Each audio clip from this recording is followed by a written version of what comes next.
What's up, guys? Steve Coyne here, and thank you for joining me on today's video where we are going over the events for Beast of the Bay 3 and Masters Pro Worlds that are happening this September 7th and 8th in Tampa, Florida as part of the Fit Fest Expo at the Florida State Fairgrounds.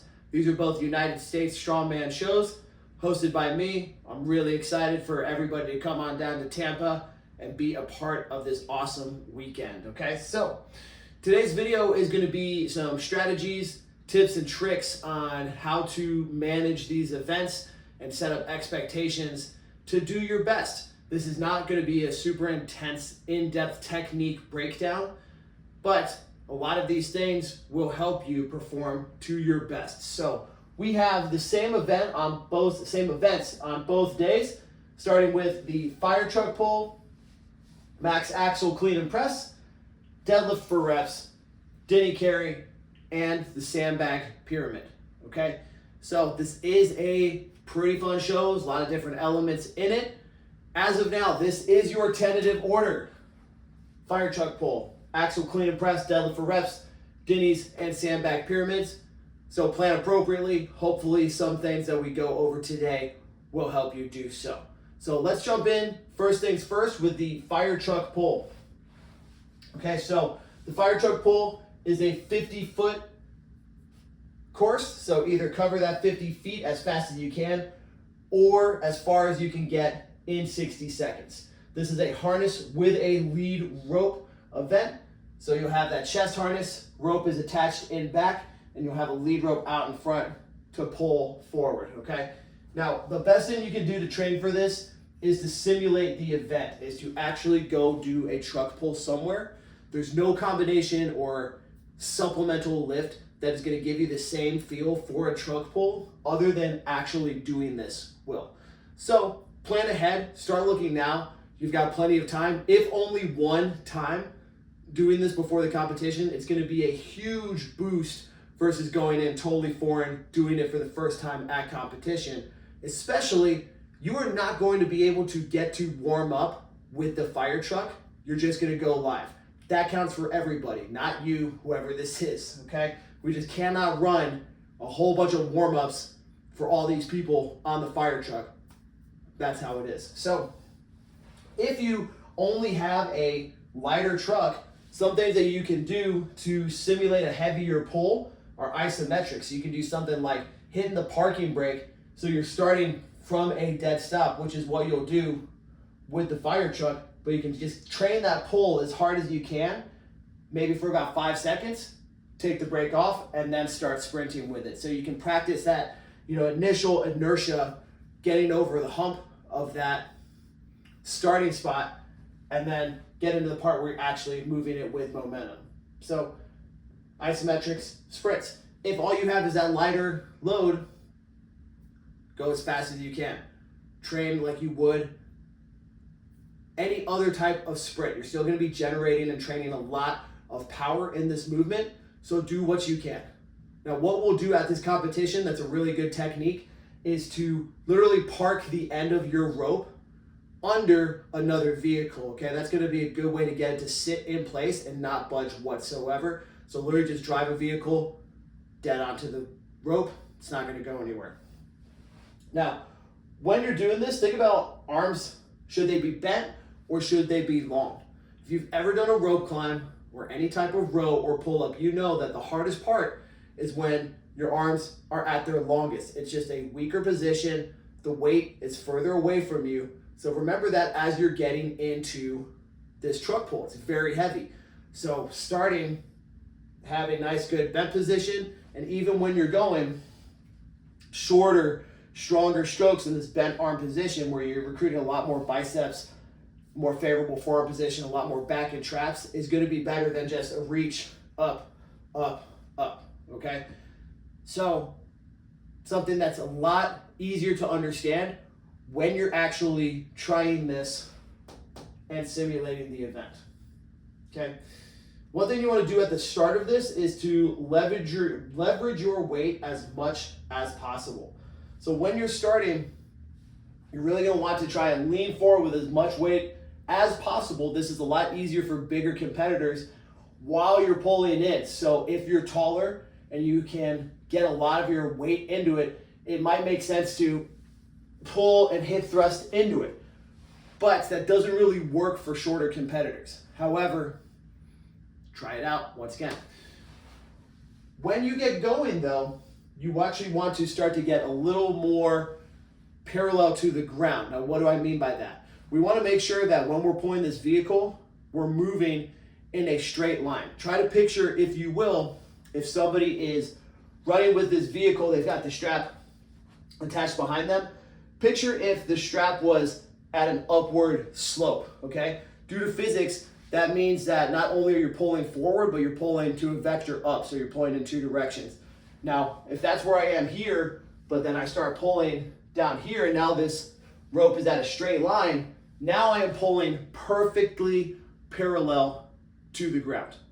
All right, that means I am pulling in one direction. I can use all of my strength in one straight line instead of up and over at the same time. So you actually want to get lower to the ground.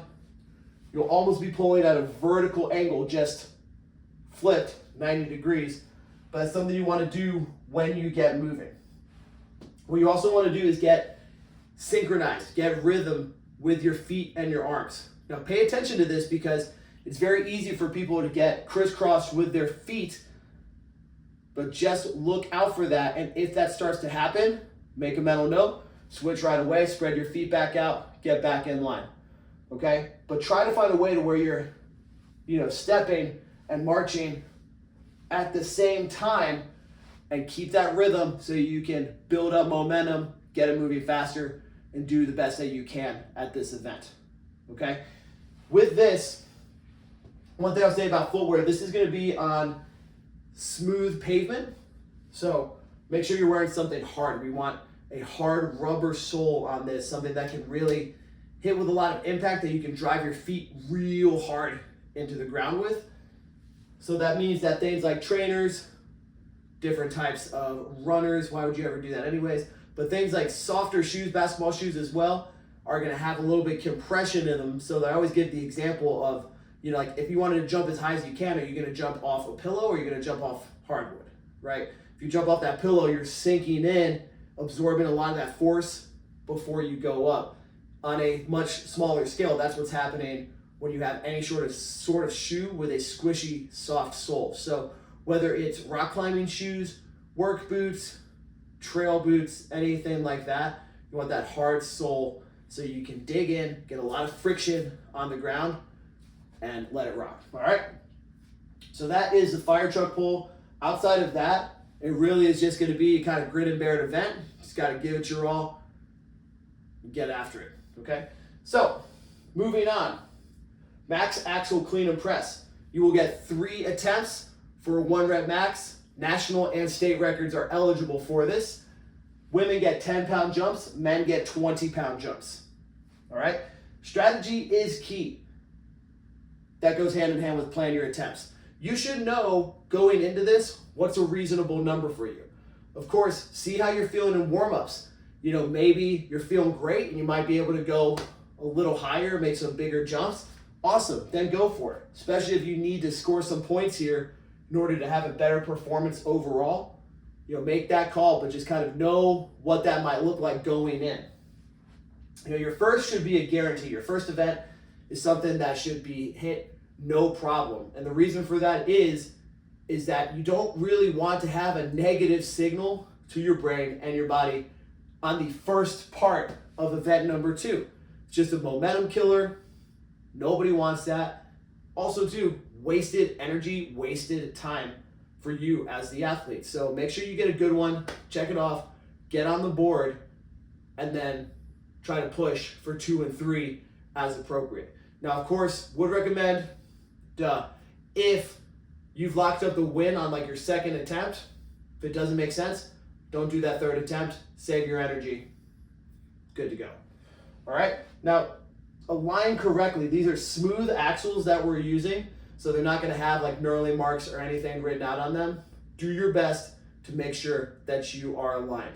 It would be really awful to pick this up way to the side and miss an entire lift just because you're way off. So don't rush it. Everybody's got competition jitters, and that's cool, but take that extra second to make sure that your alignment is correct. Pretty straightforward. Lastly, use the time. So on this one, you have 30 seconds to get your attempt in. You are going to be allowed, if you, let's say you go right away, miss your first one within 10 seconds, you have that full 30-second window to complete that attempt. So take a breath. Don't rush right back into it. Take a 5 count, take a 6 count, whatever. Compose yourself, calm, focus, and try again. So use the time to your advantage, okay? Max axle clean and press. Again, not gonna really go over a lot of in-depth on the technique of this. Just be smart with your attempts. Be patient, be calm, be focused, okay? Moving on, event number 3, deadlift for reps. So for both of these, the only division that is allowed suits are the Pro Masters, okay? Everybody else, suits not allowed. Pro Masters, get suits, okay? Now, when you're hitting this deadlift for reps, you are allowed to strap in before the time starts. So make sure when you're doing that, say your straps should not be an issue. Whatever you're doing, it really should be routine, routine, routine. I also really like to recommend chalking up on top of straps just to give you extra security, comfort, grip, friction, so you're holding on nice and tight. But if your straps are slipping, you've done a bad job either in training or lead up to this event. This just should not be an issue, period. So practice this religiously in your training. Like a free throw routine, everybody's got their one thing that they do, bounce 3 times or whatever. It should be very similar when you're setting up how to strap in for a deadlift. You should do it so often, so frequently, that it's just money, guaranteed, done. That doesn't mean look over it, stay focused, strap in, get it done. Okay, ensure a good lockout. We all know what this looks like, but it seems like all the time at these competitions, somebody disputes what a good deadlift lockout is. Not gonna go into it at this time. You should know what that is. Stand tall, do the thing, okay? Now when you're doing this, have a number in mind. You're gonna combine that with pace intelligently. So know how to use that 60-second clock to your advantage. Let's say that, if you're someone that's gonna get a little lower reps on this, let's say 5 and 60 seconds is your target. It's gonna make more sense to maybe do 1 or 2 at a time instead of trying to just shoot 5 out the gate, because what's gonna happen is you'll empty your gas tank right away by going for 5 straight, instead of maybe you could do 1 rest, 1 rest, 1 rest. You might be able to do 6 or 7 that way by pacing them out every 8 to 10 seconds instead of just hitting a big set of 5 out the gate and gassing out. So that's what I mean by pace intelligently, but also have a good number in mind, to shoot for. So as you're moving along, even if you're in the heat of the moment, you can have your judge tell you how many you're at and the time at the moment to make sure that you're pacing the way you want, and you still have, techniques and strategies you can use to get to that number. Maybe you need to speed up, maybe you need to slow down a little bit to get more. So just kind of know what those numbers are for you. Now for this one, there are down calls. Even though it's dead stop required, there are not up calls. You will get a warning on that, but just be ready. Know that you get 1 warning, dead stop your reps. Okay, so that's a deadlift. One more time. Only Masters Pros get suits. Straps, totally fine. The lifting briefs, like the rigid hard canvas ones, not allowed, but if you have the neoprene briefs, cool, no problem. Baby powder is allowed. Do not make a mess over any of the platforms, whether it's the warm-up area or the actual lifting platforms themselves. Don't do it. All right, moving on to the Dinny Stones. Now this is one that is always kind of a mixed bag with how people do on this one in general, but also in training versus competitions. So I like to tell people to keep the handles glued to your legs. You don't want them really swinging erratically all over the place. You want them touching your legs. And something that I like to do is use your sleeves as a buffer so that those plates aren't just clanging up against your thighs. You've got a little bit of neoprene or whatever have you to help keep them glued in without just bashing, bruising constantly. When you're doing this, it's good to maintain tight lats and back. That means, hold strong here. So 2 things that this does here is tightens your chain head to toe to give you good posture, but that also, second thing, it strengthens your grip. Again, it's just sending a signal to your body to be tighter and be stronger. Things like a hook grip work really well with these smaller handles, especially if you've got smaller hands.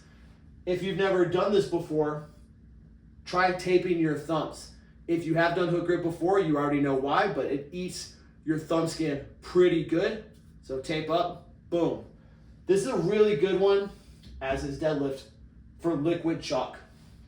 I think liquid chalk is really an essential for competitors to have in their bag on game day anyways, but a really good one just to make sure that you've got that good firm connection to the rings as you're going. Now, when you're doing this, you need to know when you need to go fast versus slow and stable. A lot of times at the gate, people get moving really quick, and as soon as they take a step, the dinnies start wobbling back and forth, especially since they're uneven weights. It's very quick to happen. I guarantee you right now that's going to happen constantly, is that people will start moving quickly and they'll lose their balance and drop the stones over and over and lose big points on them, okay?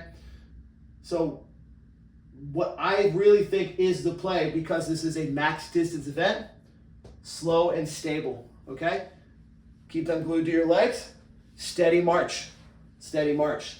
Now, while you're doing this, play your game. I think it's a bad idea to not watch the lanes next to you for 2 reasons. 1, stay in your zone. Stay focused. 2, literally turning your head or looking over to the side could cause you to turn with the weights and throw you off balance yet again. So just pay attention to yourself. That's the dinnies. You do have the choice of if you want the heavies on the right or the left. That one's going to be entirely up to you. That's something you should know through training what you want there, okay? Now, sandbag pyramid. Now, the way this is gonna work is you're gonna get 1 shoulder to your sandbag, carry 25 feet, drop. 2 shoulders, carry 25 feet, drop. 3 shoulders, carry 25 feet, drop, back, forth for a 2-minute time limit. So this is a good lung buster and gut check to finish out the day. Now, this is one, because it's such a long event, I think it's important to be smooth, prioritize going smooth over just trying to sprint out the gates. You're going to have some opportunities to rest. I don't think it's smart to just go 100 miles an hour all out. I think it's going to be a better strategy to do some strategic rests. Maybe slow down your carry as a rest. Maybe, take a break in between some of the shoulders. But you need to figure that out. One thing that can help you out a lot is to strategize your drops. What do I mean by that? That means dropping the bag intentionally the way that you want, so you can quickly pick this thing up in the position that you need to shoulder it for your strengths, right? Andrew Clayton at the Rainier Classic, amazing job of this. If you can find the video, it's up there on YouTube. When he went to shoulder the sandbags, every time he would drop it, it was in the perfect position for him to just pick it right back up exactly the way he wanted to. Now, that is when things work out perfectly. I think it's also important to practice different bag orientations. So if you need to, you can pick it up in different ways. These aren't going to be any like super gigantic bags, those ones you see where they're like this tall. It's not going to be like that. So as a strongman athlete, even though you've got your preferences, you should be good at picking up wide, long, around, whatever. You should be well-rounded in that sense. But try to pick it up the way that's best for you by dropping it correctly for you, right? I think it's also smart, have some chalk ready to go at the ends. Chalking up for sandbags helps your grip a whole lot, but it wears off pretty quick if you're going to be shouldering and carrying quite a lot. So maybe place a little smidge of chalk down on the end line somewhere so you can drop, take your rest, chalk up, and then get right back into it with some fresh chalk on your skin. Jokingly, pray that's your last so you know your target to hit. If not, you just need to give it your all. You need to just push it to the limit. This is the last event, so you know how this goes. Leave no regrets out there for event number 5. However you're feeling, this is it. Go get it, all right? If you need to, if you're prone to sweat a lot, wear some sweatbands, plan to mitigate it. Or next to that chalk down at the end, place a little towel down there, or throw a towel like in the back of your pocket so you can, do a quick wipe down. You will have time to do that, So just really got to push it on this one. It's just a good gut and grit check for this one. So these are the 5 events for the Beast of the Bay and the Masters Pro Worlds. Other things for your consideration is, how you might want to eat and plan your food for the day. Now, what the order of this is going to be as is, the fire truck pull is going to run significantly slower than everything else, but we're going to have 3 to 4 lanes of everything else throughout the day. So if you're somebody that does want to have a big full meal somewhere, you're going to want this either well before the fire truck pull or immediately after, because once we get into the max axle, these are going to run probably about 45 minutes to an hour apart from each other. So that doesn't really give you time to digest like a steak or anything fatty, high protein. So just plan ahead, carb, carb, carb, carb. Also plan ahead your caffeine and stimulation. You got to know these things as a competitor, what that is going to be like for you. I don't like to start my whole day very high on caffeine. So even where you might want something, some energy for this fire truck pull, manage that, do a little less, or just do your best to hold off. I personally like a lot of caffeine for deadlifts and something like this for sandbags where you can kind of just put on the blinders a little bit and just go. That's where I like that. I find that for things like the axle or the dinnies, that the caffeine doesn't work as well for me. On the axles and overheads, I personally find that requires a little more focus. So I can't really just put the blinders on and go. I need to think about my form a little bit more, zone in, calm down a little bit. Same with the dinnies. Experiment for yourself, but from personal experience, any grip-related events are negatively impacted by the more stimulants I have in me. Now, that's just kind of a guessing game. If I'm going to have it before deadlift, going in for dinnies, it just means I'm not going to re-up for that, but you could be totally different. So maybe you end up having a whole lot of gusto in the grip with more caffeine. I tend to find that's not the case, but you and I are not the same. So figure that out. That's really, good quick overview on this. So if you're interested in learning more about how to train for these and how to peak appropriately, you can check the link in the description for the 8-week program to Beast of the Bay 3 and Masters Pro Worlds that's available on Train Heroic. You can get all the workouts downloaded straight to your phone. And if you have any questions, please reach out to me. Once again, I'm Steve Coyne. You can email me, drop some comments here on this video. While you're at it, please like and subscribe for more Strongman content. If you would like to reach out to me on Instagram, please give me a follow. My personal, at Stephen M. Coyne. For all things Florida Strongman related, at Florida Strongman. And for the competitions I run 2 a year, at World's Strongest Manatee. Okay? So I really appreciate you guys tuning in for this video. I hope you're signed up, ready to compete. If not, the links for that one are in the description below, or you can find them on Iron Podium. Thank you. Have a championship day.